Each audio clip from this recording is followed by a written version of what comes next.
Assalamualaikum warahmatullahi wabarakatuh. Perkenalkan, nama saya Hayatunisa dari Universitas Negeri Padang, Prodi Pendidikan Bahasa Indonesia. Nah, kali ini saya ingin menjelaskan mengenai periode 50. Tetapi sebelum itu jangan lupa klik tombol like and subscribe.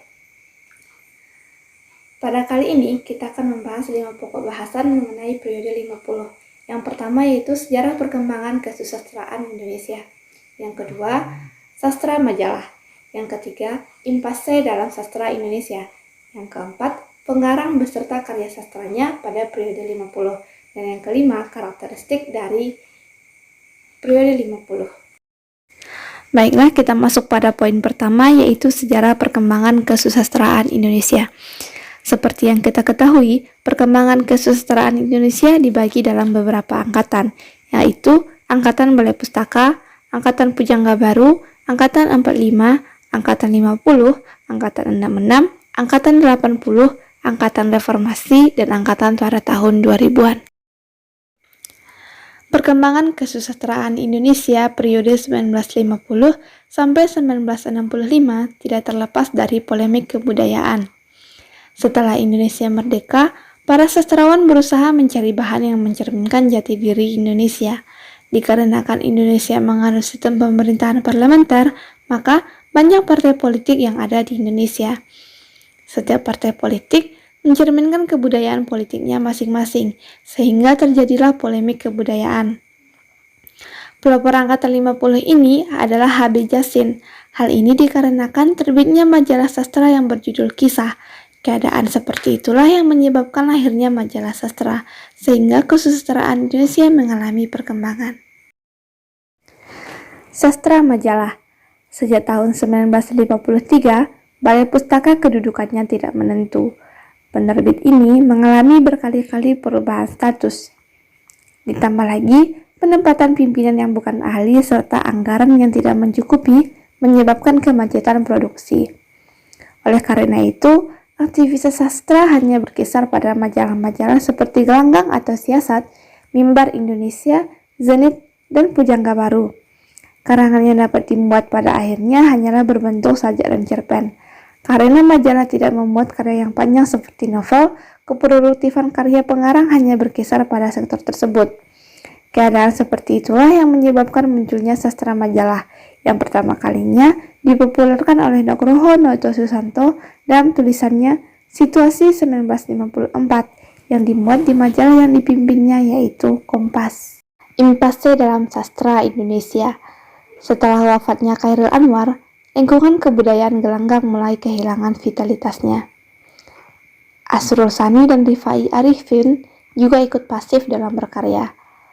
Pada saat itu, situasi nasional juga memburuk. Banyak pemimpin yang mulai kehilangan semangat mengisi kemerdekaan. Mereka juga mulai berpikir untuk korupsi dan mementingkan diri sendiri. Pada bulan April 1952, diselenggarakan sebuah simposium tentang kesulitan-kesulitan zaman peralihan sekarang di Jakarta. Dalam simposium ini dilontarkan istilah krisis akhlak dan krisis ekonomi. Pada tahun berikutnya, 1953, diselenggarakan simposium di Belanda mengenai kesusastraan Indonesia. Disinilah untuk pertama kalinya dibicarakan istilah kemacetan, yaitu impase, dan krisis sastra Indonesia. Sebagai akibat dari gagalnya resolusi Indonesia, persoalan krisis semakin ramai dibicarakan ketika terbit majalah Konfrontasi. Sujatmoko menulis esai dengan judul Mengapa Konfrontasi. Dalam esainya, ia melihat tanda bahwa krisis dalam sastra adalah akibat dari krisis kepemimpinan politik. Ia juga berkata, sastra Indonesia mengalami krisis karena karya yang ada hanyalah cerpen-cerpen kecil, bukan novel ataupun roman. Namun, Nugroho Noto Susanto, S.M. Ardan, dan juga Bucang Saleh menolak penamaan krisis sastra. H.B. Jassin juga mengemukakan pendapat yang sama. Ia bahkan mengemukakan prasan yang berjudul Kesusastraan Indonesia Modern Tidak Ada Krisis. Sitor Situmorang juga setuju, Tetapi ia berpendapat bahwa sastra Indonesia bukan mengalami krisis sastra, melainkan krisis ukuran menilai sastra saja. Pengarang beserta karya sastranya pada periode 50. Yang pertama, W.S. Rendra. Karya-karyanya yaitu Berada Orang-orang Tercinta tahun 1957. 4. Yaitu Kumpulan Sajak tahun 1961. Ia Sudah Bertualang tahun 1963. Pengarang yang kedua yaitu Adjie Rosidi. Karya-karyanya yaitu yang pertama, Tahun-tahun Kematian tahun 1955. Yang kedua, Pesta tahun 1956. Yang ketiga, Di Tengah Keluarga tahun 1956. Yang keempat, Sebuah Rumah Buat Hari Tua tahun 1958. Yang kelima, Perjalanan Pengantin tahun 1958. Yang keenam, Cari Muatan tahun 1959. Yang ketujuh, Cerita Pendek Indonesia tahun 1958. Yang kedelapan, Surat Cinta Endas Rasidin tahun 1960. Selanjutnya A.A. Nafis. Karyanya yang terkenal yaitu Robohnya Surau Kami tahun 1956, Biang Lala tahun 1963, Hujan Panas tahun 1963, dan Kemarau tahun 1967. Yang keempat yaitu Trisno Juwono. Karya-karyanya yaitu Angin Laut tahun 1958, Di Medan Perang tahun 1962, Madu tahun 1962, Kisah-kisah Revolusi tahun 1965, Biarkan Cahaya Matahari Membersihkan Dulu tahun 1966. Selanjutnya N. Hadini tahun yaitu Dua Dunia tahun 1956, Hati yang Damai tahun 1961. Selanjutnya Ramadan. Karyanya yaitu Priangan Si Jelita tahun 1958. Selanjutnya Subagio Sostrowarjojo. Karyanya yaitu Simponi tahun 1957 dan Kejantanan di Sumbing tahun 1965. Selanjutnya yaitu Sitor Situmorang. Karyanya yaitu Dalam Saja tahun 1950, Dalam Mutiara Kumpulan 3 Mutiara tahun 1956, Pertemuan dan Salju di Paris tahun 1956, Surat Kertas Hijau tahun 1953, Wajah Tak Berirama tahun 1955. Selanjutnya Pramudia Anantatur.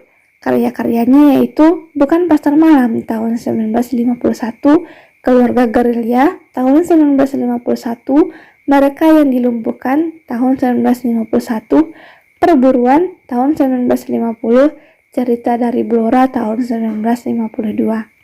Dan yang terakhir yaitu Mokhtar Lubis. Yang pertama Tidak Ada Hari Esok tahun 1951, Harimau-Harimau tahun 1975, dan Jalan Tiada Ujung tahun 1952. Karakteristik karya sastra 1950-an. Yang pertama, puisi. Gaya epik bercerita berkembang dengan berkembangnya puisi cerita dan balada dengan gaya yang lebih sederhana. Gaya ulangan mulai berkembang, bisa berupa ulangan kata ataupun suku kata. Ada gambaran suasana muram karena menggambarkan kehidupan yang penuh penderitaan. Juga mengungkapkan masalah-masalah sosial seperti kemiskinan, pengangguran, perbedaan karya yang miskin, belum adanya pemerataan hidup. Puisi pada angkatan 50 ini berbicara tentang apa yang sedang terjadi pada masyarakat saat itu. Yang kedua, prosa. Karakteristiknya yaitu yang pertama, terdapat sisipan cerita sehingga alurnya padat. Yang kedua, cerita perang mulai berkurang karena Indonesia sudah merdeka selama 5 tahun dan konflik yang dialami bukan lagi soal perang tetapi mengenai kesejahteraan. Kemudian menggambarkan kehidupan masyarakat sehari-hari. Kehidupan pedesaan dan daerah mulai digarap. Ada sisi lain dari kehidupan pedesaan dan daerah yang digarap oleh para sastrawan. Kemudian banyak mengemukakan pertentangan-pertentangan politik. Perbedaan karya sastra periode 50-an dengan angkatan 45. Periode 1950 ditandai dengan adanya majalah sastra yang berjudul Kisah Karya Habib Yasin. Pada periode ini, lebih banyak memuat cerpen dan puisi dibandingkan novel ataupun roman. Dan juga pada periode ini terjadi krisis sastra. Sementara itu, angkatan 45 ditandai dengan adanya Surat Gelanggang. Angkatan ini dipelopori oleh Chairil Anwar dan gejolak politik juga mewarnai angkatan ini.